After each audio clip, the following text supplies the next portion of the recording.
Hey, so tonight we're going to talk about what it was really like to be a caveman. And I mean really like, not the cartoon version with clubs and grunting, but the actual day-to-day life of people who lived 25,000 years ago. Oh, and if you're enjoying these stories, I'd really appreciate a like or subscribe. Super curious where you're all listening from, so drop a comment with your location and what time it is there. Always blows my mind how people are falling asleep to this all over the world. All right, find that cozy spot, take a nice slow breath and just let your body sink into whatever you're lying on. We're heading back to the Paleolithic period and trust me, you're going to be real grateful for that mattress by the time we're done. So congratulations, you just woke up in a cave 25,000 years ago. The first thing that hits you is the cold, not just chilly. Bone-deep, teeth-chattering cold that makes your muscles clench. You're lying on what feels like the world's worst camping gear. Bunches of sedge grass and rushes that someone carefully arranged into a sleeping mat. It's scratchy. Really scratchy. These grass stems poke through whatever animal skin you've pulled over yourself, and every time you shift, they crinkle and rustle like nature's most uncomfortable cereal. Your nose fills with smells that are just intense. Wood smoke, yeah, but also something musty and earthy from the cave walls, the leftover scent of cooked meat from last night's meal mixing with the sharper smell of unwashed human bodies. There's this underlying funk of animal fat that's been used for waterproofing and warmth, plus something green and plant-like from all the grass bedding around you. You can hear the cave breathing, if that makes sense. Little echoes of dripping water somewhere deeper in the darkness. The soft snoring of maybe 20 other people scattered around you on their own grass mats. Someone's baby makes those tiny sleeping sounds babies make. Outside the cave entrance, you catch the distant calls of birds starting their day and maybe the rustle of some animal moving through the brush. Your body aches, really aches. Yesterday was a long day of walking and hunting and gathering, and you can feel it in every muscle. Your feet are tough as leather by now, but they're still sore from scrambling over rocks. Your back has that specific stiffness that comes from sleeping on the ground for, well, your entire life. The good news? You're alive. The bad news? Pretty much everything else. Actually, let me back up and paint this picture properly. You're not some primitive grunt shuffling around in animal skins. You're actually incredibly skilled, like scary skilled. You know the names and uses of hundreds of plants. You can track animals by the tiniest signs. A bent blade of grass, a scuff mark on a rock. You can make fire from scratch, napstone tools that are sharper than modern steel, and read the weather by watching how birds fly. But here's the thing. All that skill, you need every bit of it just to not die. You shift on your grass bed, trying to find a position that doesn't involve something poking into your ribs. That's better. The animal skin over you, probably deer or elk, is actually pretty warm once you get settled. These hides have been carefully prepared, scraped and worked until they're soft and flexible. Well, softish. Everything is relative when you're living in the Stone Age. As your eyes adjust to the dim light filtering in from the cave mouth, you start to make out the shapes around you. Your family group is scattered across this main chamber. Your mate and children close by, your parents and siblings and cousins arranged in family clusters around the central fire pit. 23 people total, which is pretty typical for a band like this. The fire. Oh man, the fire. It's the most important thing in your entire world, and right now it's just a pile of glowing embers and ash. Someone, probably whoever had last watch, has kept it alive through the night, feeding it slowly with carefully selected pieces of wood. The embers pulse red and orange in the cave's darkness, throwing shifting shadows on the stone walls. Getting that fire going each morning isn't like flicking a light switch. Starting a fire from nothing is genuinely hard work, even when you know what you're doing, so your people never let it die completely. There's always someone responsible for keeping those embers alive, adding just enough fuel to maintain the heat without wasting precious wood.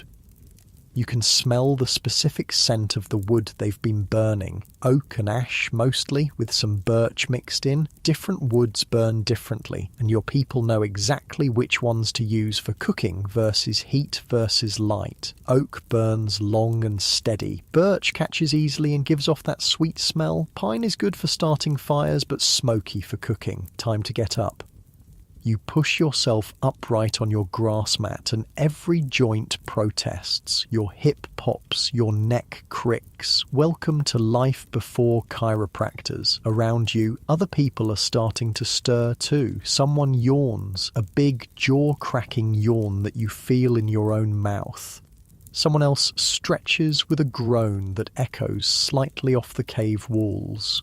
The morning routine is always the same. Fire first. Everything else depends on the fire.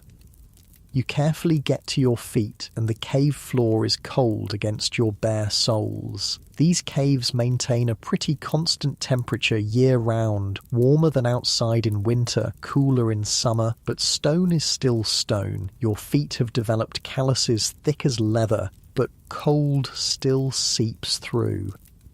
Walking toward the fire pit, you pass other members of your band who are also stirring to life. Carla, the best tracker in your group, is already sitting up and checking the stone tools she keeps beside her sleeping area. Brune, who's probably the closest thing you have to a leader, is examining the embers and deciding what kind of wood to add. The fire pit is carefully constructed in a depression in the cave floor, lined with stones to contain the heat and reflect it back up. Around it, the ground is worn smooth from generations of people sitting and working in this exact spot. You can see the stains from countless meals, the char marks from dropped embers, the smooth patches where stone tools have been knapped for thousands and thousands of hours. Brune nods at you as you approach. He's already selected some thin, dry kindling, birch bark and fine twigs that will catch easily from the embers. You help him arrange the wood in a careful structure, building up from the smallest pieces to create the right airflow for the flames to take hold. Working together, you blow gently on the embers, coaxing them back to life. The red glow brightens and tiny flames begin to lick at the birch bark. The smell of smoke gets stronger, mixing with that distinctive scent of hot stone and ash. More flames catch, and suddenly you have real fire again. Dancing, crackling, wonderful fire that pushes back the darkness and starts to warm your hands. Fire is life. Fire is protection. Fire is the difference between human and animal. Around the growing flames, more people gather. Children who were still sleepy moments ago become alert and focused. Fire means warmth, but it also means food, and everyone's stomach is reminding them that they haven't eaten since yesterday evening. The good news about being a hunter-gatherer is that you don't have to worry about a mortgage or taxes or your boss being unhappy with your quarterly performance review. The bad news is that every single day starts with the question, what are we going to eat and how are we going to get it? Yesterday was a decent day. The hunters managed to bring down a deer. Not huge, but enough to feed everyone with some left over for today. The gatherers came back with their carrying bags full of nuts, roots, and berries. But that was yesterday. Today, you're starting from scratch. You settle into the familiar rhythm of morning preparation. Someone fetches water from the stream that runs past your cave. Clear, cold water carried in containers made from animal bladders and carved wood. Someone else starts preparing some of yesterday's leftover meat for a quick morning meal. The meat gets spitted on sharpened sticks and held over the flames until it's heated through. Not really cooked. This is more like reheating leftovers, but warm food on a cold morning is a small miracle. The smell of heating meat mixes with the wood smoke, and your stomach makes that empty, anticipatory rumble. While you're eating your small portion of warmed meat and some nuts from yesterday's gathering, the day's planning begins. This isn't like a modern business meeting with agendas and PowerPoint presentations. It's more like a casual conversation around the fire, but the stakes are life and death. The hunting party, maybe 6 or 7 people, will head east today following the deer trail that was spotted yesterday. Deer are creatures of habit, and if you know their patterns, you can intercept them at water sources or feeding areas, but hunting big game with stone-tipped spears and wooden clubs is dangerous, difficult work. Most hunting expeditions come back empty-handed.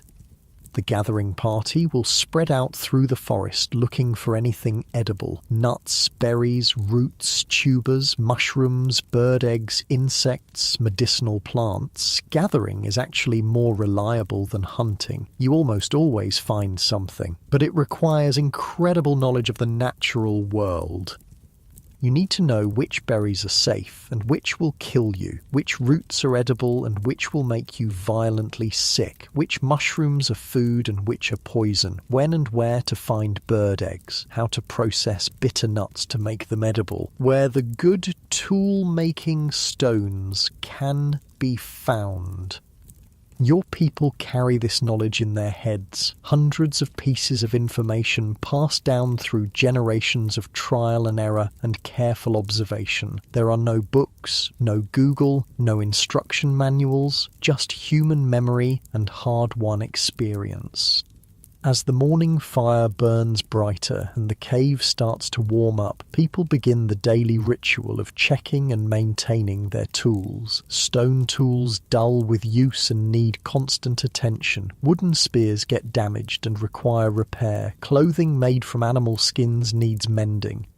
You examine your own personal kit, the stone knife you made yourself, your wooden digging stick, the leather pouch that holds your fire-making materials. The knife has a few small chips in the edge from yesterday's work, nothing serious, but it could be sharper. Knapping, shaping stone tools, is both an art and a science. You need to understand how different types of stone fracture, how to strike them at just the right angle with just the right force to remove flakes and create a sharp edge. It's incredibly precise work that requires years of practice. You settle into a comfortable position with your stone hammer and start the careful process of resharpening your knife. Each strike has to be placed exactly right. Too hard and you'll break the tool. Too soft and nothing happens. Hit it at the wrong angle and you'll ruin hours of previous work. The sound of stone on stone rings through the cave as other people work on their own tools. It's a comfortable, familiar sound, the soundtrack of Paleolithic life. Chip, chip, chip, the rhythmic percussion of survival. Your knife sharpens nicely. The edge is now keener than most modern kitchen knives, sharp enough to slice through hide and meat and plant material with ease. You test it carefully on a piece of leather, and it cuts cleanly. Good. This tool might save your life today.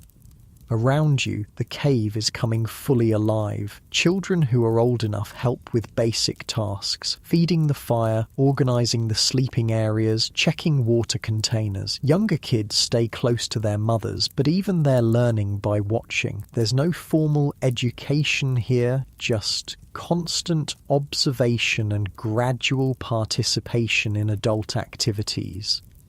The really little ones, babies and toddlers, are kept warm and safe near the fire while their mothers prepare for the day's work. One baby is fussing, and her mother nurses her while simultaneously checking over her gathering tools. Multitasking was invented about 2.5 million years ago. You shift position, getting more comfortable as the cave slowly warms. Nice and easy, the familiar sounds and smells and textures of this morning routine are oddly soothing, despite the harsh realities. This is your world, this is your family, this is home.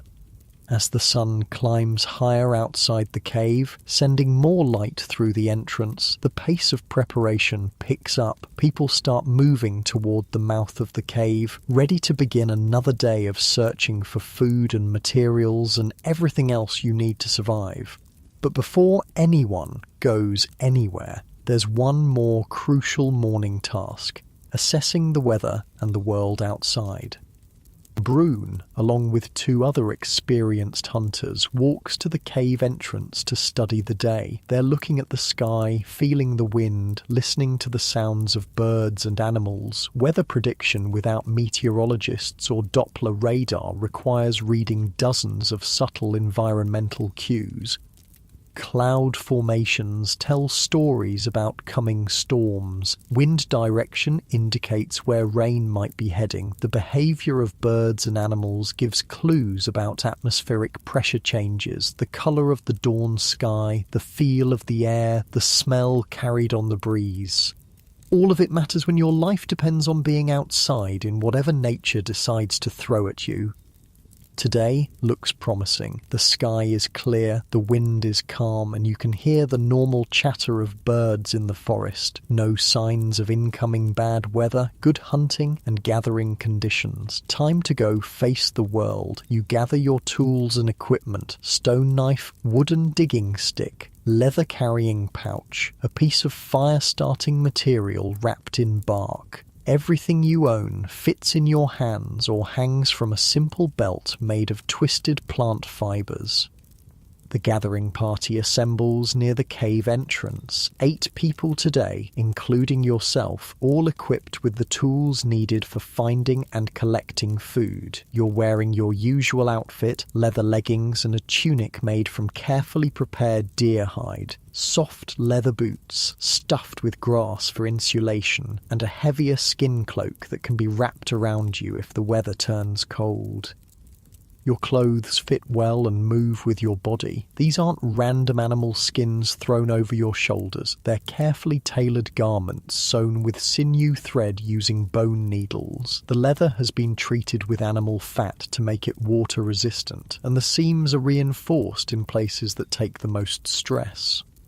Everything about your outfit is functional. No pockets. You don't need them when you only own a few tools. No zippers or buttons. Everything fastens with leather ties or simple toggles made from bone or antler. No synthetic materials, obviously, but also no cotton or wool. Just leather and fur and plant fibers, all processed by hand using techniques passed down through countless generations. Standing at the cave entrance, looking out at the forest that stretches endlessly in all directions, you feel the familiar mix of anticipation and anxiety that starts every day. Out there is everything you need to survive: food, materials, resources. But out there is also everything that can kill you. Large predators, venomous snakes, poisonous plants, fast-moving rivers, cliff edges, sudden storms, rival groups of humans who might not be friendly, getting lost, getting injured far from help, 1,000 ways to die, and only your knowledge and skills and the cooperation of your band to protect you. You take a deep breath of the morning air. It smells like forest, green and alive and complex, damp earth and decomposing leaves and growing plants and the musk of animals that passed this way recently. Clean air, pure air, air that hasn't been touched by pollution or industry or any of the substances that modern humans breathe every day.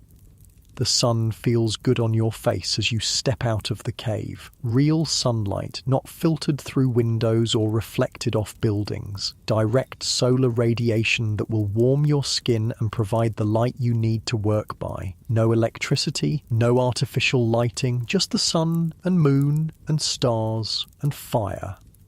Your feet find the familiar path that leads down from your cave toward the forest floor. This path has been worn smooth by generations of your people making this same journey every day for hundreds of years. Your ancestors walked this exact route, and if you're lucky and skilled, your descendants will too.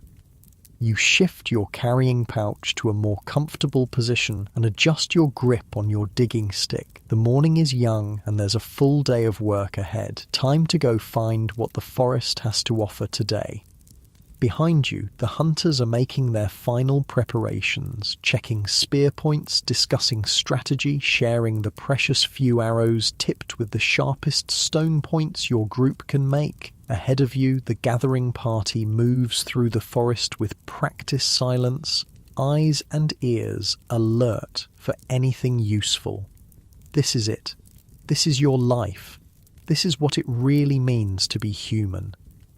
Your muscles relax as you settle into the familiar rhythm of walking through your territory, and with each step, the adventure of another day in the Paleolithic world begins to unfold around you. The forest closes around you like a living thing. Every step takes you deeper into a world that's both beautiful and terrifying, where every shadow could hide food or danger, and sometimes both at the same time. You're moving through what will someday be called an old-growth forest, but right now it's just the world. Trees that have been growing for centuries stretch up into a canopy so thick that the morning light filters down in shifting beams and patches. Oak and ash and beech trees, massive trunks that would take 6 people holding hands to circle. The understory is dense with smaller trees and shrubs, and the forest floor is carpeted with layers of decomposing leaves that squelch softly under your feet. The sounds are incredible. Birds everywhere, not just the few species you'd hear in a modern park, but dozens of different calls echoing through the trees, the rustle of small animals moving through the undergrowth, the distant crack of a branch falling somewhere in the depths of the forest. Wind moving through leaves in waves that you can actually hear approaching and passing overhead. Your gathering party spreads out as you walk, each person following their own path but staying within earshot of the others. You never go anywhere alone, ever. Being alone in this world is basically a death sentence. Predators hunt alone humans. Accidents happen. Getting lost means dying, and dying means your family doesn't eat. Kessa, who's probably the best plant identifier in your group, calls out softly from about 20 feet to your left. She's found something. You angle toward her voice, pushing through a thicket of hazelnut bushes that catch at your leather clothing and scratch at your exposed skin. She's kneeling beside a cluster of plants with broad heart-shaped leaves and small white flowers. "Wild garlic," she says, and the satisfaction in her voice is obvious. This is a good find, not just food, but medicine too. Wild garlic can help with infections, and it adds flavour to otherwise bland meals. You help her carefully dig up several of the bulbs using your wooden digging sticks. The tools are simple but effective. Hardwood sticks about as long as your arm, sharpened to a point and hardened in fire. They're perfect for digging roots and tubers without damaging them. The bulbs come up easily in the soft forest soil. They're small, about the size of your thumb, with papery white skin and that unmistakable sharp smell of garlic. Kessa rubs one clean and bites into it, chewing thoughtfully. "Good," she says. "Strong. These will keep well." You wrap the bulbs in a piece of soft leather and tuck them into your carrying pouch. So far, so good. The day is off to a promising start.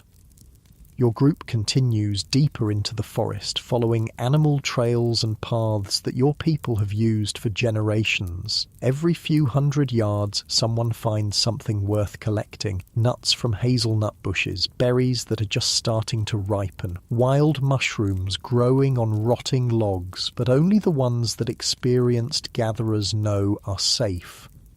The knowledge required for this work is staggering. You need to know hundreds of different plants, their seasons, their habitats, how to process them, how to store them. Some plants are only edible at certain times of year. Some require complex preparation to remove toxins. Some look almost identical to poisonous varieties, but have subtle differences that can mean the difference between a good meal and a horrible death. Take mushrooms. There are dozens of edible varieties in your forest, but also several that will kill you in very unpleasant ways. The difference between food and poison might be the colour of the spores, or the way the stem breaks, or the smell when the mushroom is crushed. Get it wrong, and you're dead. Get it right, and you have a delicious, nutritious meal. Your people have been learning these distinctions for thousands of years, passing the knowledge down through careful teaching and observation. No one forages alone until they've spent years learning from experts. Even now, experienced as you are, you still check with others when you find something unusual. The sun climbs higher as your group works its way through the forest, and you can feel the day starting to warm up. The morning chill is lifting, and walking at a steady pace is starting to make you pleasantly warm under your leather clothing. You adjust your carrying pouch and keep moving. About an hour into the expedition, Toma calls out from near a stream bank. His voice has that particular excitement that means he's found something really good. You push through the undergrowth toward the sound, and what you see makes you smile. Wild honey. High up in an old oak tree, maybe 20 feet off the ground, there's a dark opening in the trunk where a colony of wild bees has made their home. You can see them coming and going, and that sweet smell of honey is faint but unmistakable on the breeze. Honey is like winning the lottery. It's concentrated energy, pure sugars that your body craves and burns efficiently. It keeps well without spoiling. It has medicinal properties, and it tastes incredible, especially when your normal diet consists of meat, nuts, and whatever vegetables you can find, but getting it is dangerous work. The plan develops quickly. Toma is the best climber in your group, and he volunteers to go up. You'll build a fire at the base of the tree and create smoke to calm the bees. Someone else will prepare containers to hold the honeycomb. Everyone else will be ready to run if things go badly. Wild bees are not docile. They will defend their hive aggressively, and bee stings can be seriously dangerous if you get enough of them. People have died trying to collect honey, but the reward is worth the risk. You gather dry wood and tinder, while others search for the right kind of green leaves to create heavy smoke. The fire needs to produce a lot of smoke without too much flame. You want to calm the bees, not burn down the tree. The fire catches quickly, and soon you have thick white smoke rolling up toward the bee tree. The sound of buzzing gets quieter as the smoke reaches the hive entrance. Bees evolved with forest fires, and smoke triggers their instinct to gorge on honey and prepare to abandon the hive. When they're focused on eating, they're less likely to attack. Toma strips off most of his clothing, fewer places for angry bees to get caught, and starts climbing. He's incredibly skilled, moving up the rough bark with the confidence of someone who's been climbing trees since he could walk. His feet and hands find holds that you can barely see from the ground. Watching him climb, you're reminded of just how physically capable your people are. No gyms, no structured exercise programs, but everyone is lean and strong and flexible from a lifetime of this kind of activity. Toma moves like a modern rock climber, but he learned these skills as a child because his life depends on them.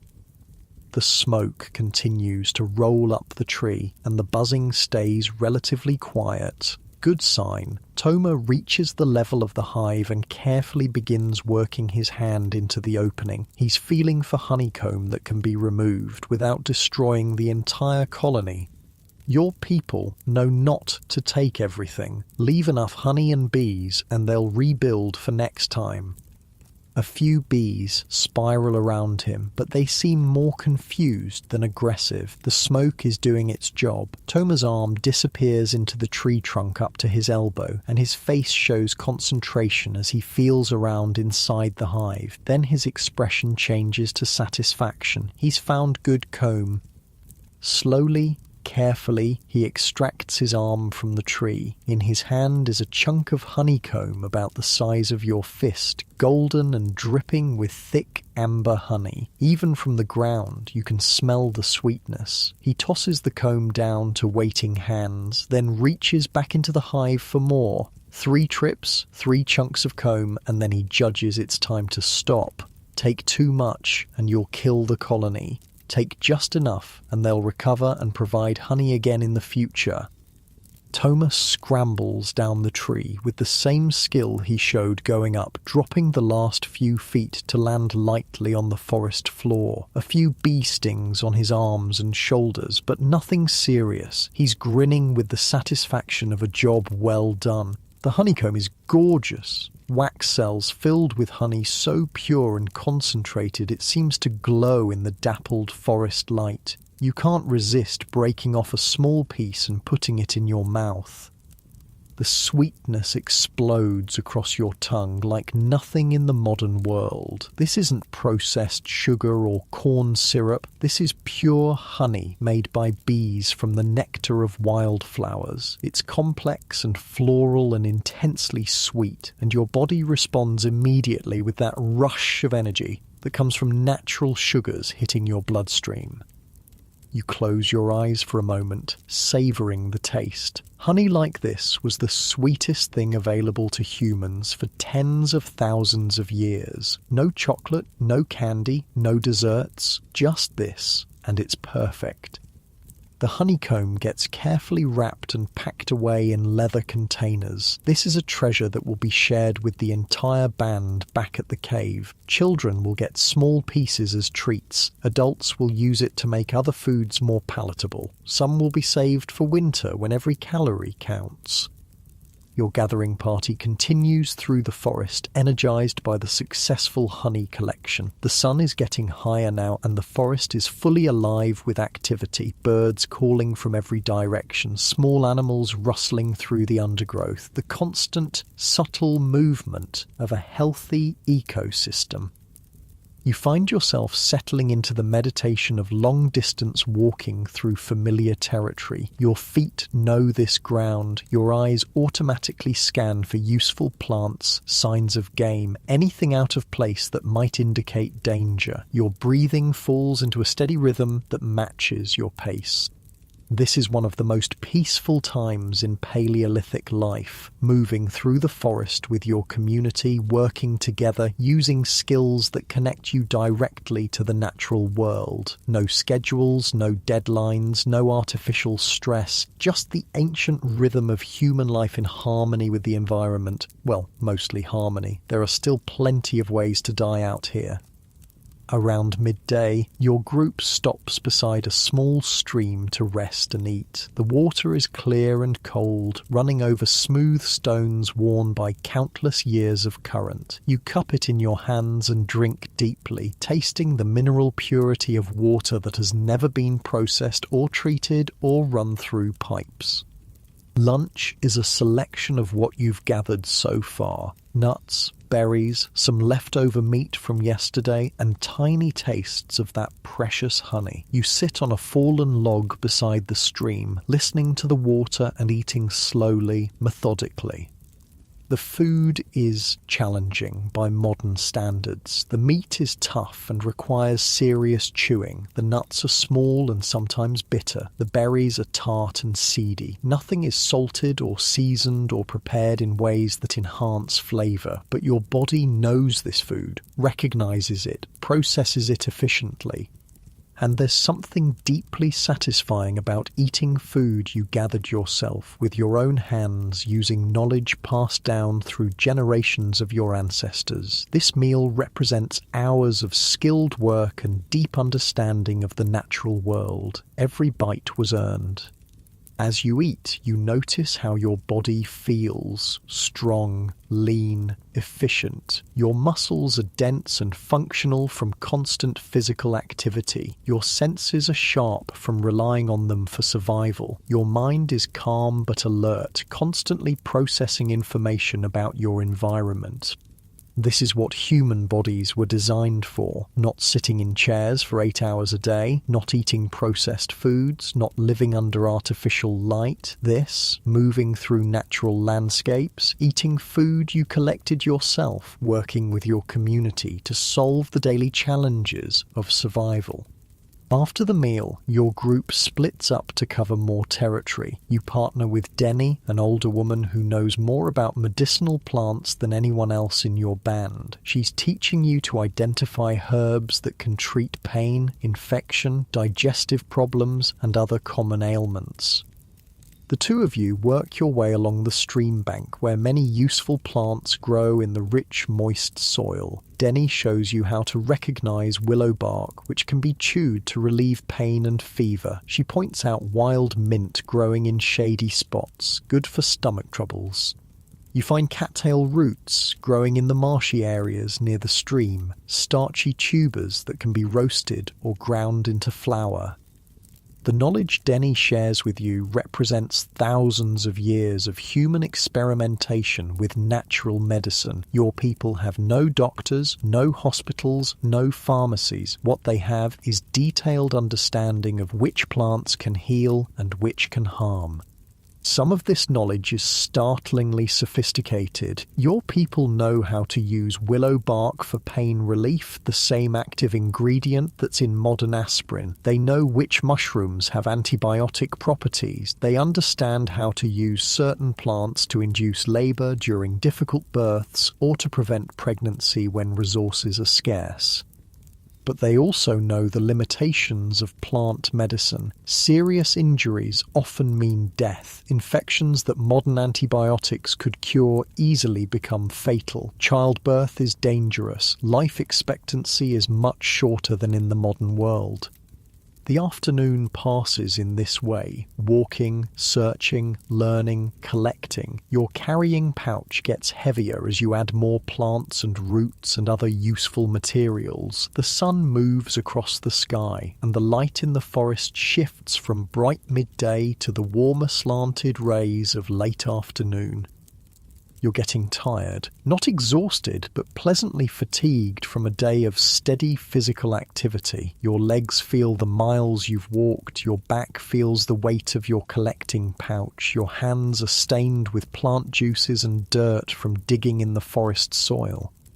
But you're also deeply satisfied. This has been a good day. Your group has collected enough food and materials to make the expedition worthwhile. The honey alone makes this a successful trip, but you've also gathered enough plants and nuts to contribute meaningfully to tonight's meal. As the sun starts to sink lower in the sky, Denny calls the group together for the return journey. Time to head back to the cave. You don't want to be caught in the forest after dark. Night belongs to the predators. The walk back follows a different route than your morning path. Your people never travel the same way twice if they can help it.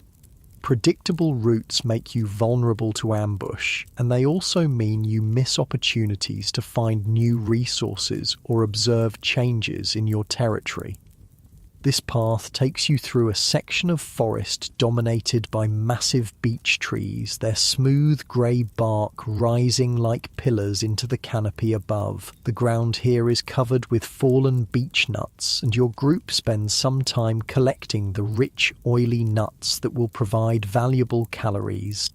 Beech nuts require preparation. They need to be shelled and the bitter husks removed, but they're worth the effort. High in fat and protein, they store well and provide concentrated nutrition during the leaner months of winter. As you work bent over and picking nuts from the forest floor, you become aware of how quiet it's gotten. The normal sounds of birds and small animals have faded. The forest feels expectant, waiting.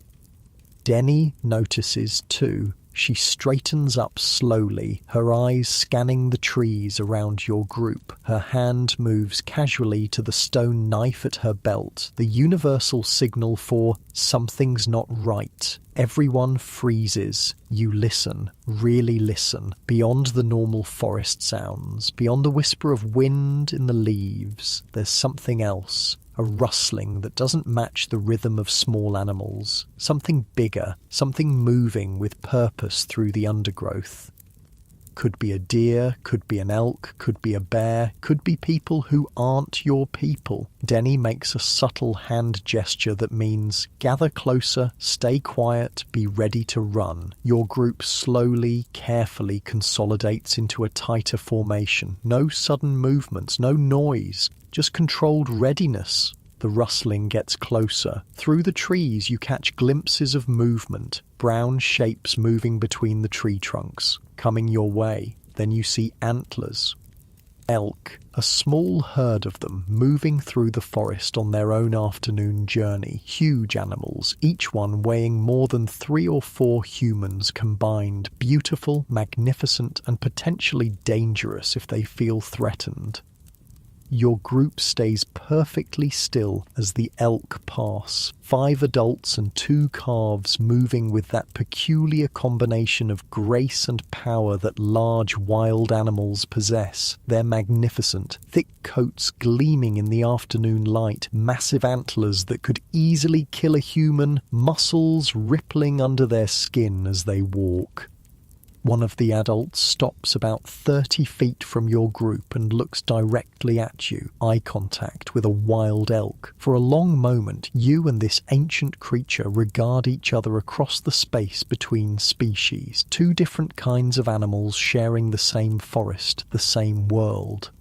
Then the elk decides you're not a threat and continues on its way. The herd disappears into the forest as quietly as they appeared, leaving only the faint scent of musk and the memory of that brief, intense connection. Your group relaxes. Denny grins and makes the hand sign for good luck. Seeing elk is always a positive omen. They're associated with strength and endurance, and encountering them safely is considered a blessing from the forest spirits.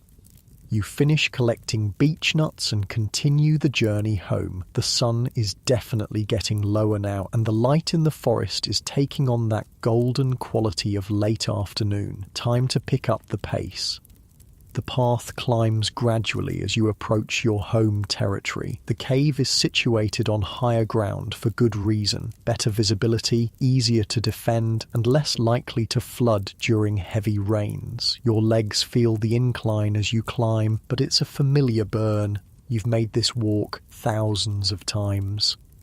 As you crest the final hill before home, you can smell wood smoke on the breeze. The hunters must be back already, and someone has built up the fire. Good. Fire means warmth and cooking and the comfortable gathering space where your band comes together at the end of each day.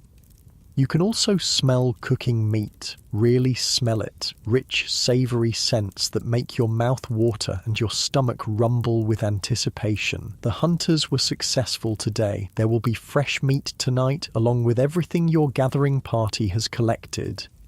The cave entrance comes into view, and you can see people moving around the fire pit, children playing in the safe area near the cave mouth, adults working on various tasks, some preparing food, others working on tools or clothing, the comfortable bustle of a successful community. You're almost home. Your body feels the relief of completing another day's work safely. Your carrying pouch is heavy with useful plants and nuts. Your knowledge has grown through another day of learning from Denny. The forest provided well today. As you approach the cave, children run out to greet the returning gathering party. They want to see what you've found, hoping for treats like berries or nuts they can eat right away. Their excitement is infectious, reminding you of the simple pleasure of sharing resources with your community. You ruffle the hair of Mira, a 7-year-old girl who's particularly interested in plants. She follows you everywhere during gathering expeditions, asking endless questions about which plants are useful and why. Today, she wants to know about every single thing in your collecting pouch. The transition from forest to cave feels abrupt but welcoming. Outside is vast and wild and full of possibilities and dangers. Inside is controlled space, human space, the place where your band comes together for safety and warmth and shared meals. You settle onto your favourite spot near the fire pit and begin unpacking your day's collection. Each plant and nut and root represents knowledge applied, skills used, successful interaction with the natural world, small victories that add up to survival. Your shoulders drop as you let the day's tension release, and the familiar warmth of the fire begins to ease muscles that have been working since dawn. The fire welcomes you back with its familiar warmth and dancing light. You can feel the heat seeping into your tired muscles as you settle closer to the flames, and there's something deeply comforting about being back in this controlled space after a day in the vast, unpredictable forest. The hunters did well today.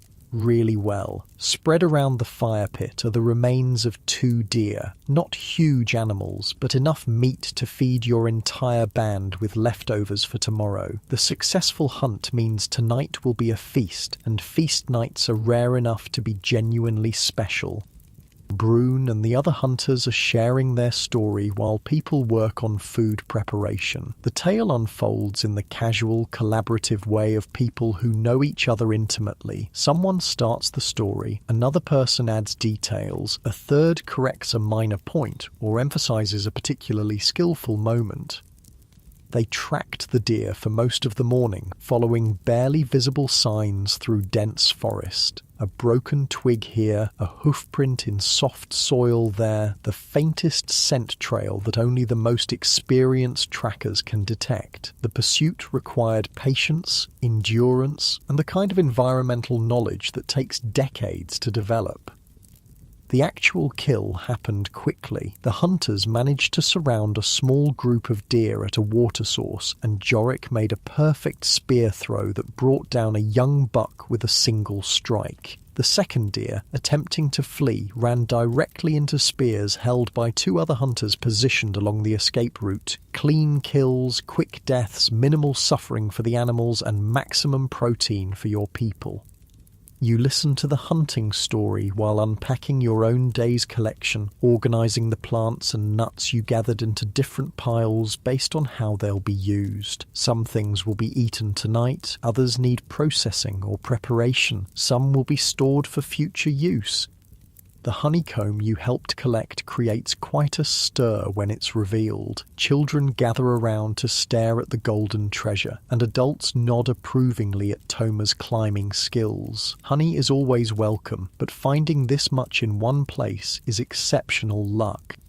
Kessa is already working on the wild garlic bulbs, cleaning them and preparing them to flavour tonight's meat. The sharp, pungent scent fills the air around the fire as she works, mixing with the wood smoke and the rich smell of cooking venison. Food preparation in the Paleolithic is both simple and sophisticated. Simple because your tools are basic: stone knives, wooden implements, fire. Sophisticated because your people have had thousands of years to figure out how to make the most of limited ingredients and cooking methods. The deer meat is being prepared in several different ways. Some chunks are spitted on sharpened sticks and roasted directly over the flames, the classic caveman cooking method that actually works pretty well. Other pieces are being cooked in a more complex way that shows just how clever your people really are. Rana, one of the most skilled cooks in your band, has created what's basically a Stone Age oven using heated rocks and a pit lined with leaves. Large stones were placed in the fire hours ago and allowed to heat through. Now she's using wooden tongs to transfer the red-hot stones into a pit that's been lined with large, clean leaves. The hot stones are covered with more leaves, then chunks of deer meat wrapped in yet more leaves are placed on top. Another layer of leaves goes over the meat, then the whole thing is covered with dirt to create a sealed cooking chamber. The meat will cook slowly and evenly in the steam and heat generated by the hot stones. It's ingenious. No metal pots, no ovens, no modern cooking equipment, just stones and leaves and fire and human intelligence. The result will be meat that's tender and flavorful, cooked through without being burned or dried out. While the stone oven does its work, other people are preparing the gathered plant foods. Nuts are being cracked between stones and the meat extracted. Bitter roots are being sliced and soaked in water to remove some of their harshness. Berries are being sorted, with the best ones saved for eating fresh and any damaged ones set aside for immediate consumption. You help with nut processing, settling into the rhythmic work of cracking shells and picking out the nut meats. It's meditative, repetitive work that lets your mind wander while your hands stay busy. The sound of stones cracking nuts mingles with the crackling of the fire and the quiet conversations happening around the cave. Your body feels good, tired but in a satisfying way, the kind of fatigue that comes from a full day of useful physical work rather than the drained exhaustion of modern stress. Your muscles are pleasantly weary and the warmth of the fire is helping them relax and recover from the day's exertions. As the sun sinks lower outside the cave, the light changes from the golden glow of late afternoon to the deeper, warmer hues of evening. Inside the cave, the firelight becomes more prominent, casting dancing shadows on the stone walls and creating that intimate atmosphere that comes with the end of the day. And children who spent the afternoon playing and helping with simple tasks are starting to show signs of tiredness. The youngest ones are staying closer to their mothers, and there's less running around and more sitting quietly by the fire. The transition from day to evening happens naturally, without clocks or schedules, just the rhythms of light and darkness and human energy. The first cooking meat is ready. Jorik uses his stone knife to slice thin pieces from a leg that's been roasting over the fire, testing for doneness. The meat is perfectly cooked, hot all the way through, but still juicy, with that slightly smoky flavour that comes from cooking over a wood fire. He offers the first taste to the eldest member of your band, old Senna, as is proper. She chews thoughtfully, nods approval, and gestures for the meal to begin. This isn't quite the free-for-all that modern people might imagine. There are customs, hierarchies, ways of doing things that maintain social harmony and ensure everyone gets fed. The meal unfolds slowly, deliberately. People eat in a relaxed way that allows for conversation and storytelling. Children get choice pieces of meat along with some of that precious honey. Adults share everything equally, with special consideration for pregnant or nursing mothers who need extra nutrition. You receive your portion of venison, a generous piece that's been flavoured with wild garlic and cooked to perfection. The meat is rich and satisfying in a way that modern farm-raised meat rarely matches. Wild game has a different texture, a more complex flavour, a density of nutrition that comes from animals that lived active lives in natural environments. The fat is particularly valuable. Modern people often avoid fat, but in the Paleolithic world, fat is concentrated energy that your body craves and needs. The layer of fat under the deer's skin, the marrow in the bones, the rich fat around the organs, all of it is prized and consumed eagerly. You eat slowly, savouring each bite. The meat provides immediate satisfaction for your hunger, but it also represents security. A successful hunt means your band won't go hungry tomorrow. The leftover meat will be processed and preserved, extending the benefits of today's success into the future. As you chew, you notice how quiet the cave has become. Not silent, there's still the crackling of the fire, the soft sounds of people eating, occasional quiet conversation, but the urgent energy of the day has settled into something calmer, more contemplative. This is one of the most peaceful times in Paleolithic life. The day's work is done, food has been found and prepared and shared. Everyone is safe inside the cave with a warm fire and full bellies. These moments of security and comfort are rare enough to be treasured. You shift position slightly, getting more comfortable against the stone wall that forms your backrest. The fire's warmth feels good on your face and hands, and your stomach is pleasantly full of rich meat and nuts and the lingering sweetness of honey. The stone oven is opened for the second course. Rana carefully removes the layers of dirt and leaves to reveal the deer meat that's been cooking slowly for hours. Steam rises from the pit, carrying scents that make everyone lean forward in anticipation.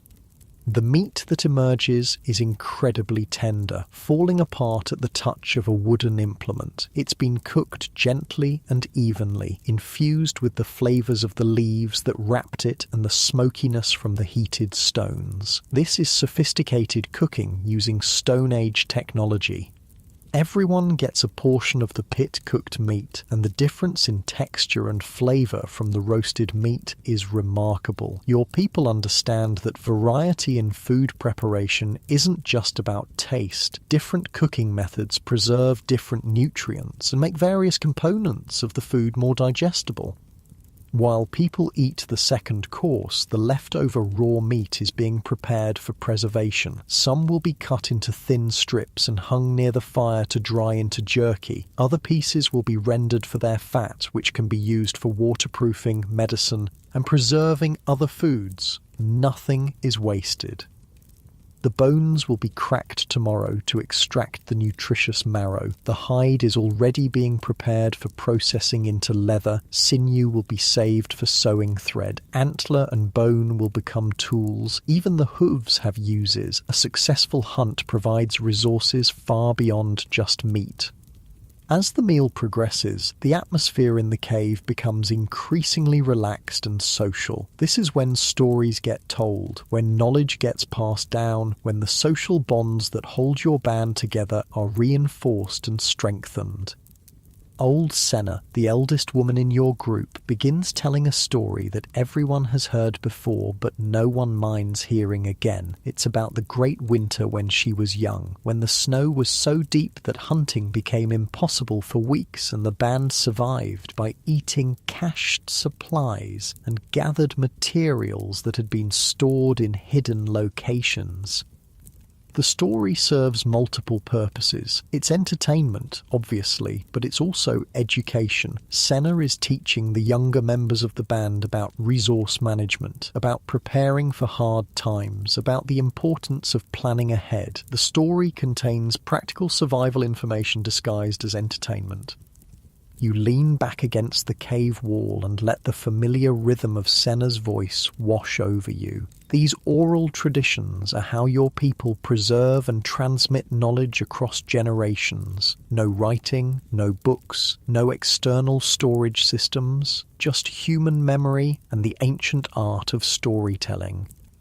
The fire burns lower as the evening progresses, but someone occasionally adds wood to keep it going. The light becomes softer, more intimate, creating a cocoon of warmth and safety in the vast darkness outside the cave. Children are getting sleepy. The youngest ones have already been put to bed on their grass mats, covered with soft furs and positioned close enough to the fire for warmth but far enough away to be safe. Their mothers hum quiet songs while nursing or simply holding them close. The older children are allowed to stay up longer, but they're showing signs of tiredness. They sit quietly by the fire, listening to adult conversations, occasionally nodding off against a parent's shoulder before being gently roused and encouraged to stay awake a little longer. You feel your own energy settling into evening mode. The urgency and alertness required for daytime survival in the wilderness is giving way to something calmer, more contemplative. Your breathing slows naturally as your body recognizes the transition from active day to restful evening.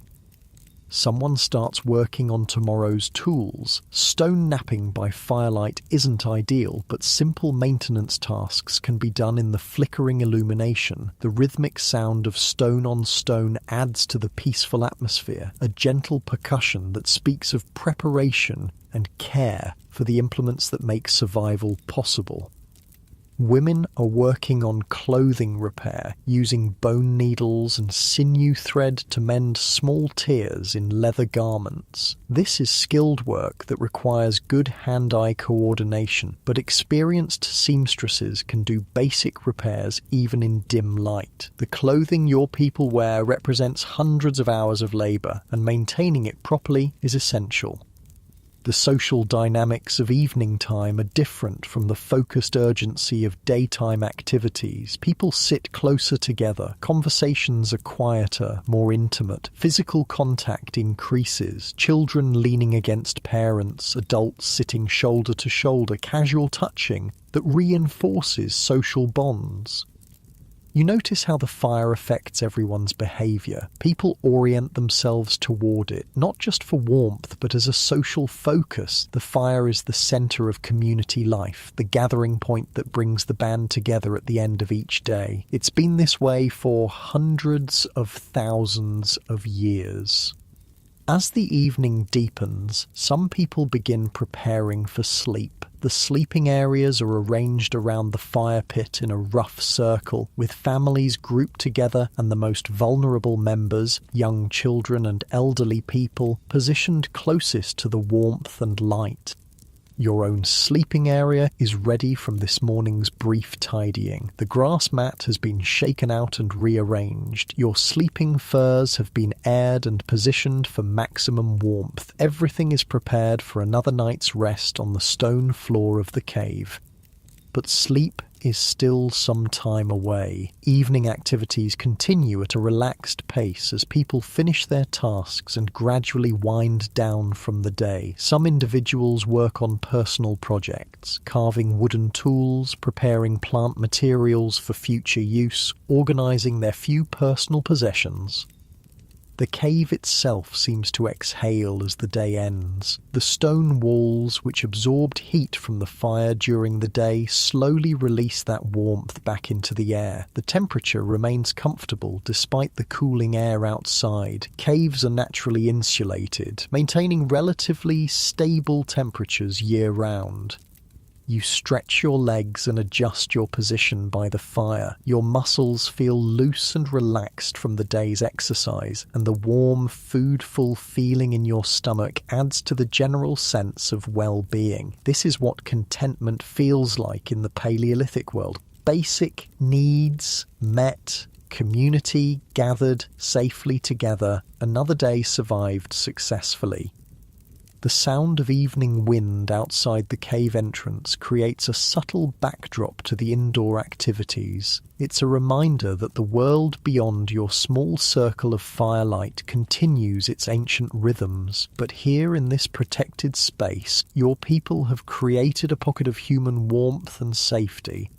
Children's voices are getting quieter as they settle into the calmer energy of nighttime. The youngest ones are already asleep on their mats, their small bodies relaxed and peaceful under soft furs. The sight of sleeping children always brings a sense of satisfaction to the adults. Another generation successfully protected through another day. Someone banks the fire for the night, arranging the wood so it will burn slowly and steadily without requiring constant attention. The flames die down to a more manageable level, but the coals remain hot and ready to be built back up if needed. Fire management is a critical skill that ensures warmth and protection throughout the night.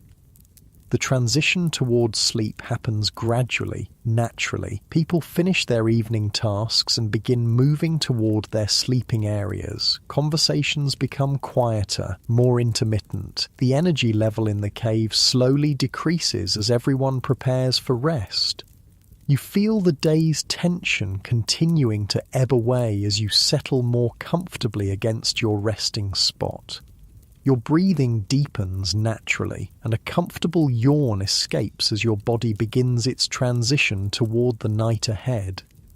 As the fire settles into its nighttime rhythm, your band begins the evening activities that separate humans from every other animal on Earth. This is when the real magic happens, when survival becomes culture, when basic existence becomes something deeper and more meaningful. Jorik pulls out a piece of antler he's been working on for several days, along with a sharp stone baron designed for carving. By firelight, he continues the careful process of creating what will eventually become a spear thrower, a tool that will dramatically increase the range and power of thrown spears. The carving work is incredibly precise. Each cut must be placed exactly right to maintain the tool's balance and functionality. Too much material removed in the wrong place, and weeks of work are ruined. Too little, and the tool won't work properly. Jorik works with the focused concentration of someone who understands that his life depends on the quality of his tools. You watch him work, admiring the skill involved. The spear thrower he's creating represents thousands of years of technological development. Early humans figured out that a lever-like device could multiply the force of a thrown spear, allowing hunters to bring down larger prey from greater distances. This innovation literally changed the course of human evolution. The tool looks simple, just a carved piece of antler with a hook at one end to hold the spear and a handle at the other, but the physics involved are sophisticated. The length, balance point, and flex characteristics all have to be precisely calculated for the tool to work effectively. Jorik learned these calculations not through mathematical formulas, but through years of trial and error passed down from master craftsmen. Nearby, Kessa is working on a different kind of technology, plant processing. She's grinding wild grass seeds between two stones, transforming them into a coarse flour that can be mixed with water to make a simple bread or porridge. The work is labor-intensive and time-consuming, but it unlocks nutrition from plants that would otherwise be indigestible. The grinding stones she uses are carefully selected for the job. The bottom stone is large and flat with a slightly rough surface. The top stone is smaller and shaped to fit comfortably in her hands while providing maximum grinding pressure. Both stones were shaped through hours of careful knapping, and they represent a significant investment of time and skill. The rhythmic sound of stone grinding grain is one of the oldest industrial noises in human history. This same basic technology, crushing seeds between stones to make flour, would eventually evolve into watermills, windmills, and modern grain processing. But here in the cave, it's just Kessa's strong arms and patient work turning wild grass into food.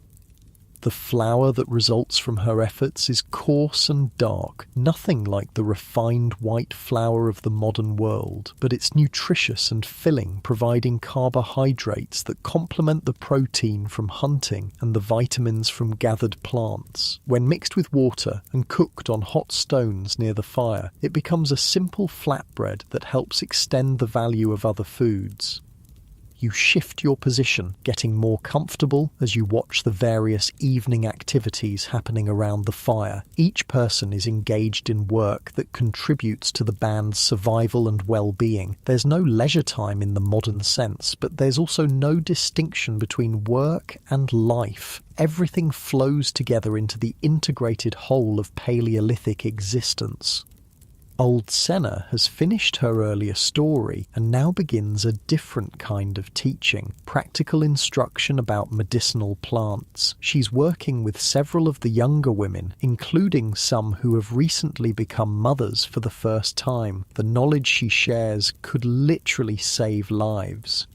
She shows them how to prepare willow bark tea for pain relief and fever reduction. The bark must be harvested at the right time of year from trees of the right age and prepared in specific ways to maximize its effectiveness. Too little preparation and it won't work. Too much and it becomes bitter and hard to swallow. The teaching includes detailed information about dosages, how much tea for a child versus an adult, how often to administer it, what other symptoms to watch for when willow bark isn't appropriate, and other treatments should be used instead. This is sophisticated medical knowledge being transmitted through careful oral instruction. Senna also teaches about plants that help with childbirth, herbs that can ease labour pains, others that can help stop dangerous bleeding, plants that can increase milk production in nursing mothers. This knowledge is literally life and death important in a world without modern medical care. The younger women listen intently, asking questions and practicing the identification of plants by examining dried samples that Senna keeps in carefully wrapped bundles. They understand that mastering this information could mean the difference between losing a child and successfully raising the next generation. As the instruction continues, you're struck by how much knowledge your people carry in their heads. No books, no external storage systems, no way to look things up when you forget. Everything must be memorized, practiced, and passed down through direct teaching and hands-on experience. The human brain evolved to handle exactly this kind of information processing. Your people have extraordinary memories for practical details that matter to survival. They can remember the locations of seasonal food sources, the behaviors of dozens of animal species, the properties of hundreds of plants, and complex social relationships going back generations. Modern humans often feel like their memory isn't very good, but that's because modern life requires remembering things like passwords and phone numbers and arbitrary facts that have no immediate survival relevance. Put those same brains to work on information that matters for staying alive, and the capacity is remarkable. Children who aren't yet ready for sleep are gathered around Brune for a different kind of teaching. He's showing them how to make cordage, strong rope twisted from plant fibers that has dozens of uses in Paleolithic life. This is basic technology that every adult needs to master. The process starts with gathering the right kind of plant fibers. Some plants produce strong, flexible fibers naturally. Others need processing to break down the plant material and expose the useful strands. Brune demonstrates the technique using dried grass that was collected earlier in the season. First, the plant material is beaten with stones to break down the woody parts and separate the fibers. Then the fibers are sorted by length and quality. The longest, strongest strands will become the core of the rope. Shorter pieces can be used for less critical applications or twisted together to add bulk. The actual rope making involves rolling the fibers against your leg while maintaining consistent tension and adding new material as needed. It's surprisingly difficult to do well. Too loose and the rope is weak, too tight and it becomes stiff and brittle. The children practice the basic motions while Brune corrects their technique. The finished cordage is strong enough to bind spear points to shafts, create snares for small game, secure loads for carrying, and dozens of other essential tasks. A band without good rope-making skills is a band that lacks some of the most basic tools needed for survival. You watch the children practice, remembering your own early attempts at cordage making. Like most Paleolithic skills, it looks simple, but requires considerable practice to master. The children's first attempts are clumsy and uneven, but they're learning the fundamental techniques that they'll refine over years of practice. The fire burns steadily as these various evening activities continue. The light flickers and dances, creating constantly shifting patterns of brightness and shadow on the cave walls. Sometimes you catch glimpses of the cave paintings that your people created over many generations. Images of animals and handprints and abstract symbols that speak to the human need to create and communicate through visual art. The paintings aren't just decoration, they serve important functions in your culture. Some depict hunting scenes that help teach young hunters about animal behavior and tactics. Others mark significant events or seasonal celebrations. Still others seem to be connected to spiritual beliefs about the relationship between humans and animals. Creating the paintings required considerable skill and effort. The pigments were made from natural materials: ochre for reds and yellows, charcoal for black, clay for whites and browns. These materials had to be ground fine and mixed with binding agents like animal fat or plant juices to create paint that would adhere to stone walls. The artists used various techniques to apply the paint. Handprints were made by placing a hand on the wall and blowing pigment around it through hollow reeds or bones. Animal figures were painted with brushes made from animal hair attached to wooden handles. Some images were created by engraving lines into the rock surface with sharp stone tools. The location of the paintings isn't random. Many are placed in areas of the cave with special acoustic properties, places where sounds echo and reverberate in interesting ways. Your people understood that the cave itself is a kind of instrument, and they positioned their art to take advantage of the natural sound effects. During special ceremonies, singers and musicians would position themselves near these painted areas and create music that resonated through the cave in remarkable ways. The combination of visual art, acoustic effects, and musical performance created immersive experiences that connected your band to their cultural traditions and spiritual beliefs. Tonight isn't a ceremony night, but you can still feel the presence of those painted ancestors watching from the cave walls. The images remind you that your people have been living in this cave, gathering around fires just like this one for many generations. You're part of a continuous chain of human survival and cultural transmission that stretches back into the deep past. The evening activities begin to wind down as people complete their various projects and start preparing more seriously for sleep. Tools are cleaned and put away in their designated spots. Clothing is arranged for easy access in the morning. Personal possessions are organized and secured. The social dynamics of the cave change as the transition towards sleep begins. Conversations become quieter and more intimate. Physical proximity increases as people move closer together for warmth and comfort. Children who have been playing independently move back to their parents for the security of family closeness. You help with the process of banking the fire for the night. This is critical work that requires considerable skill. The fire must be arranged so it will burn slowly and steadily throughout the night without going out, but also without flaring up dangerously while people sleep nearby. Large logs are positioned to burn slowly and provide long-lasting heat. Smaller wood is arranged to catch fire gradually as the larger pieces burn down. The whole structure is carefully planned to provide hours of heat and light without requiring constant attention.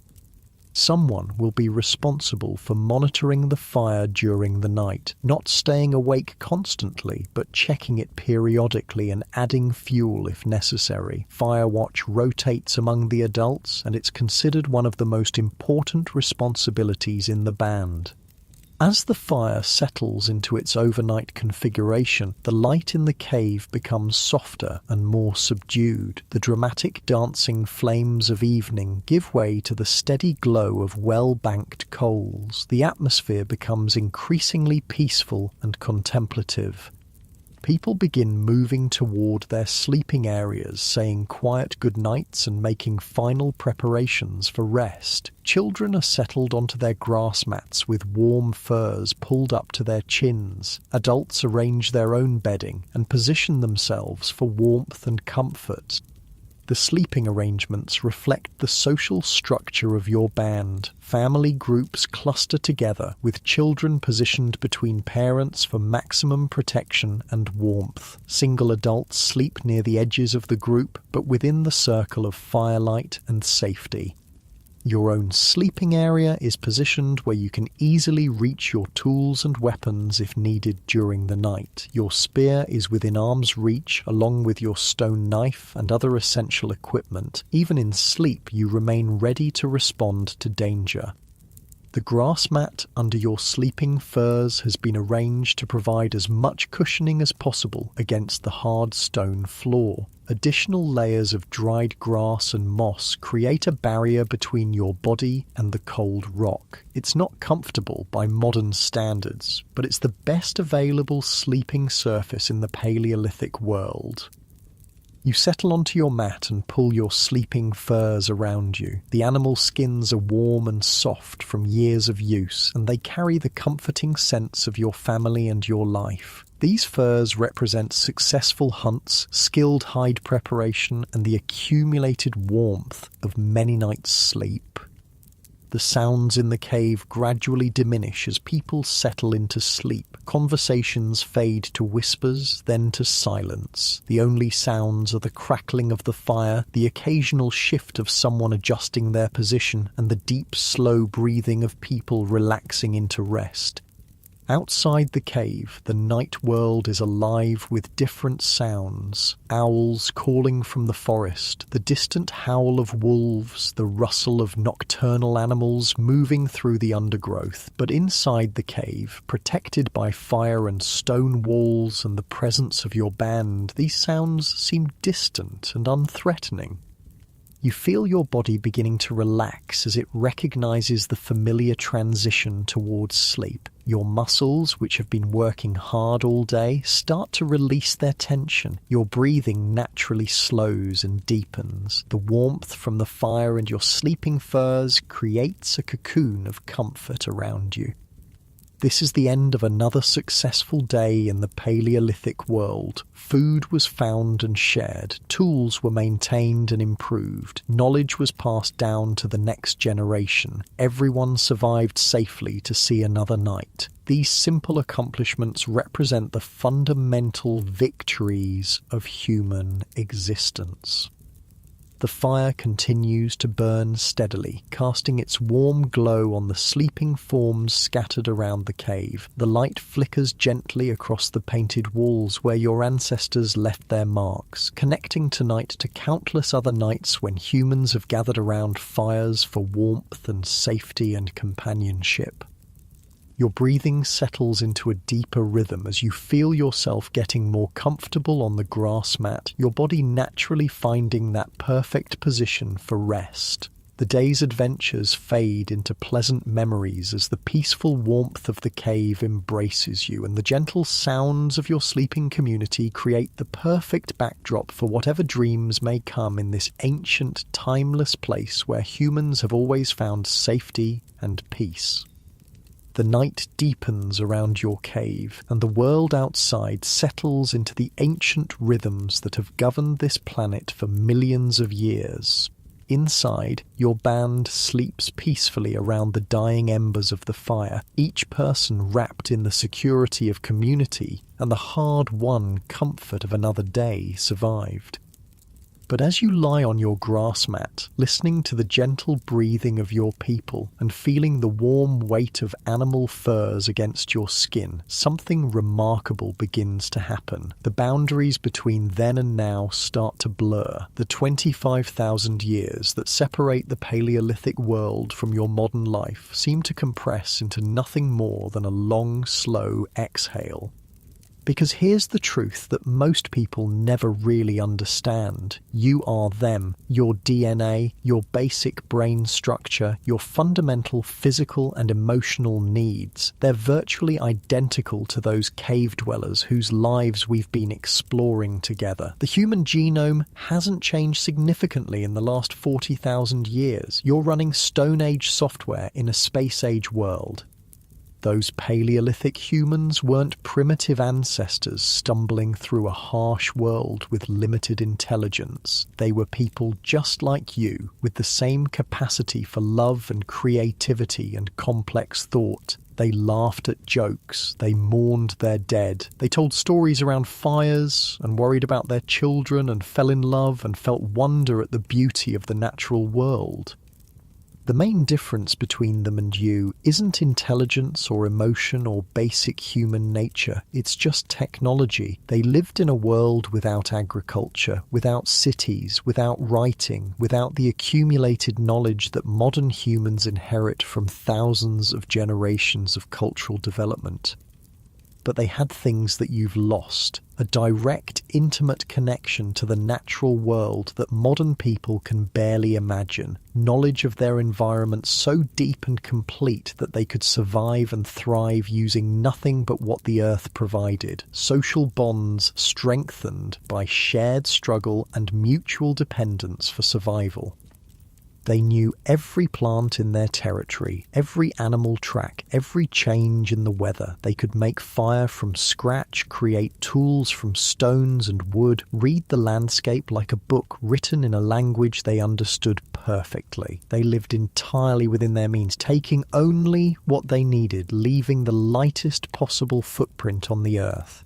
And they had time. Not leisure time in the modern sense, but something deeper. They had time to notice things, time to develop skills, time to sit around fires and tell stories and think deep thoughts about the nature of existence. They weren't rushing to meetings or checking emails or managing complex schedules that fill every moment with artificial urgency.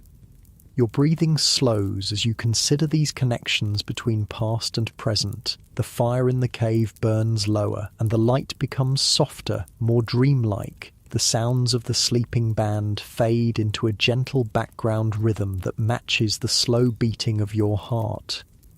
Those ancient humans faced real problems that modern technology has largely solved. They dealt with hunger, cold, disease, injury, and death in ways that would seem impossible to us now. Childbirth was dangerous. Simple infections could be fatal. Winter was a constant threat. Life expectancy was much shorter.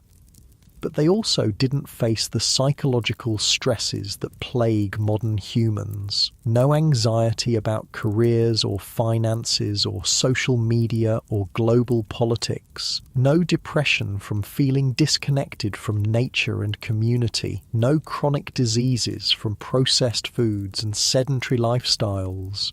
Their problems were immediate and physical, but they were also solvable through direct action and community cooperation. The irony is that your Paleolithic ancestors might have been, in many ways, happier than modern humans. Their basic needs, food, shelter, safety, social connection, were either met or clearly unmet. There was no ambiguity, no existential confusion about purpose and meaning. Survival was the purpose, community was the meaning. They didn't suffer from the peculiar modern ailment of having all their physical needs met while feeling spiritually empty. They didn't have enough food to eat regularly, but they never wondered why they were alive, or what the point of existence might be. The point was to live another day, to help your people survive, to pass knowledge down to the next generation. Your muscles relax more deeply as these thoughts flow through your mind like a gentle stream. The grass mat beneath you feels softer now, more comfortable. The animal furs seem to conform perfectly to your body, creating a cocoon of warmth that reminds you of the most comfortable bed you've ever slept in. Modern humans often fantasize about simpler times, but Paleolithic life wasn't simple. It was direct. Every action had clear consequences. Every skill had obvious utility. Every day brought challenges that could be met with knowledge, strength, cooperation, and ingenuity. There was no complexity for its own sake, no bureaucracy, no abstract problems that couldn't be solved through direct engagement with the physical world. The social structures were complex but comprehensible. Everyone knew their role and responsibilities. Children learned by watching and gradually participating in adult activities. Elders were valued for their knowledge and experience. Individuals who couldn't contribute fully were still cared for by the community. Social problems were resolved through face-to-face discussion rather than legal systems or institutional procedures. And they had something that modern humans desperately crave: genuine connection to something larger than themselves. Not abstract spiritual beliefs, but daily practical integration with the natural world. They were part of the ecosystem, not separate from it. Their survival depended on understanding and respecting the rhythms of nature. The fire in the cave burns even lower now, just glowing embers that pulse like a slow, steady heartbeat. The light is dim and warm, casting everything in soft, comfortable shadows. The painted animals on the cave walls seem almost alive in the flickering glow, their eyes watching over the sleeping humans with ancient wisdom. You can feel your eyelids beginning to grow heavy as you sink deeper into these contemplations. Your body recognizes the approach of sleep, and all your muscles start to release the last of their tension. The transition from waking consciousness to rest happens as naturally as breathing. Those Paleolithic humans experienced this same transition every night. No electric lights to disrupt their circadian rhythms, no screens to overstimulate their brains before sleep, no caffeine or processed foods to interfere with natural sleep patterns. When darkness fell, they slept. When dawn came, they woke. Simple, natural, healthy. Their sleep was probably deeper and more restorative than anything modern humans typically experience. Physical exhaustion from a full day of meaningful activity, combined with the security of community and the comfortable familiarity of their cave home, would have created ideal conditions for profound rest. And their dreams. Imagine dreaming with a brain that hadn't been cluttered with artificial stimulation and abstract worries. Dreams filled with the real experiences of the day, tracking animals through forests, gathering plants, working with stone and wood, sitting around fires with people you loved. Dreams rooted in direct experience of the physical world rather than the virtual experiences that fill modern consciousness. Your breathing becomes even deeper and more regular as you feel yourself settling into that same kind of natural sleep that your ancestors knew. The modern world, with all its complexities, seems to fade away, leaving only the essential rhythms of human existence. The warmth of the fire, the security of community, the comfort of a safe place to rest. But here's the remarkable thing. Those Paleolithic humans created the foundation for everything that came after. Their innovations, fire, tools, language, art, social cooperation, made possible the agricultural revolution, the development of cities, the growth of technology, the modern world you live in today.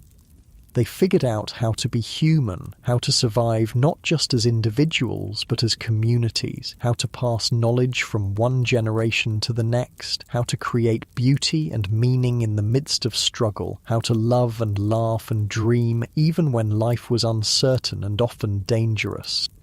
The techniques they developed for working with stone became metallurgy, which became engineering, which became the technology that puts satellites in space. The plant knowledge they accumulated became agriculture, which became the food systems that feed billions of people. The social structures they created became the foundation for all human civilization. Your mind drifts gently as these connections become clearer. Past and present merge into a continuous flow of human experience spanning thousands of generations. You are the descendant of those cave dwellers, carrying their DNA, their basic brain structure, their fundamental capacity for survival and creativity and love. The fire in the cave dims to its lowest point, just barely glowing coals that provide the faintest light. The darkness is complete and comforting, like being wrapped in the softest blanket imaginable. Your eyelids feel heavier and heavier, and keeping them open requires more effort than it's worth. That Paleolithic world is still there, underneath all the layers of modern civilization, in your DNA, in your dreams, in the deep structures of your brain that respond to fire and community and the natural rhythms of day and night. You can access it anytime you need to remember what it means to be truly human. When modern life feels overwhelming, remember those cave dwellers who faced real dangers with courage and intelligence. When you feel disconnected, remember the deep bonds that held their communities together. When you feel purposeless, remember that your ancestors found meaning in the simple act of survival and the love they felt for their people. You are tougher than you think, smarter than you know, more connected to the natural world than modern life allows you to remember. You carry within you the accumulated wisdom of millions of years of human evolution, the survival skills and emotional resilience that allowed your species to thrive in conditions that would terrify most modern people. Your breathing slows to match the ancient rhythms of rest, and your body feels heavy and peaceful on the soft grass mat. The animal furs around you seem to pulse with warmth, and the gentle sounds of the sleeping cave community fade into the background of consciousness. The boundary between sleeping and waking becomes blurred and unimportant. You are safe. You are warm. You are part of a continuing story that stretches from those first humans who learned to control fire all the way to this moment, lying in your own comfortable bed, connecting across vast distances of time to understand what it really means to be human. Those cave dwellers would be amazed by the world their descendants created. Cities with millions of people, machines that fly through the sky, devices that let you communicate instantly with people on the other side of the planet, medical knowledge that can cure diseases they couldn't even imagine, abundance of food and comfort that would seem miraculous to people who struggled every day just to survive. But they would also recognize you immediately as one of their own. The same hopes and fears, the same capacity for love and creativity, the same need for community and purpose and connection to something larger than yourself, the same essential humanity that has remained constant across all the millennia of change and development. Your eyes close naturally now, and staying awake feels like trying to swim upstream against a gentle but irresistible current. The cave around you becomes dreamlike, and the sleeping forms of your Paleolithic family seem to merge with all the people you love in your modern life. Time expands and contracts like a slow breath. 25,000 years ago, today, tomorrow, all just different moments in the same continuous story of human experience. You are connected to it all. The cave dwellers learning to make fire, the farmers who invented agriculture, the builders who created cities, the scientists who unlocked the secrets of the universe. But tonight, in this peaceful moment between sleeping and waking, you remember the beginning, the time when humans first learned to gather around fires for warmth and safety and storytelling, when survival depended on cooperation and knowledge and the deep understanding that we are all part of the same human family. Your breathing becomes so slow and deep that each breath seems to last forever. The warmth of the fire, the softness of the furs, the security of the cave, the presence of your sleeping community, all of it blends together into a perfect feeling of peace and belonging. And as your consciousness gently releases its hold on the waking world, you carry with you the knowledge that you are part of something ancient and enduring and beautiful. You are human. You are connected, you are home.